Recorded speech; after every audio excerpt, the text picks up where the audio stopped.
Praise the Lord. கர்த்தர் இன்னைக்கு நமக்கு வாக்குத்தத்தமாக கொடுத்துருக்கிற வசனம், பயப்படாதே, உன்னை மீட்டு கொண்டேன், உன்னை பேர் சொல்லி அழைத்தேன், நீ என்னுடையவள். இந்த வசனத்தை படிக்கும்போதே ஆவியானவர் நம்மள ஒரு பெரிய பலத்தினால பலப்படுத்துகிறாரு.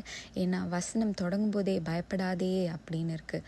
நம்ம இன்னைக்கு பலவிதமான பயத்தோடு இருக்கலாம். எனக்கு ஃபினான்ஷியல் ப்ராப்ளம் இருக்குது, எனக்கு வயசாகுது, ஒரு நல்ல ஜாப் இல்லை, கல்யாணம் ஆகலை, குழந்தை இல்லை, நான் பல மாதமாக இந்த வியாதியினால் கஷ்டப்பட்டுட்ருக்கேன் அப்படின்னு சொல்லி பயத்தோடு இருக்கிற உங்களை பார்த்து இன்னைக்கு கர்த்தர் சொல்கிறாரு, நீ பயப்படாதே, நீ என்னுடையவள் அப்படின்னு சொல்லி. நீங்கள் கர்த்தருக்கு சொந்தமானவங்களாக இருக்கிறீங்க. அதனால் என்ன விதமான பிரச்சனைகளோடு இருந்தாலும் சரி, அந்த பிரச்சனைகளை விட நம் தேவன் பெரியவராக இருக்கிறார். நீங்கள் யோசிச்சு பாருங்கள், இந்த உலகத்தை படைச்ச தேவன் சொல்கிறாரு, நீ என்னுடையவள் அப்படின்னு சொல்லி, நீ என்னுடையவன் அப்படின்னு சொல்லி.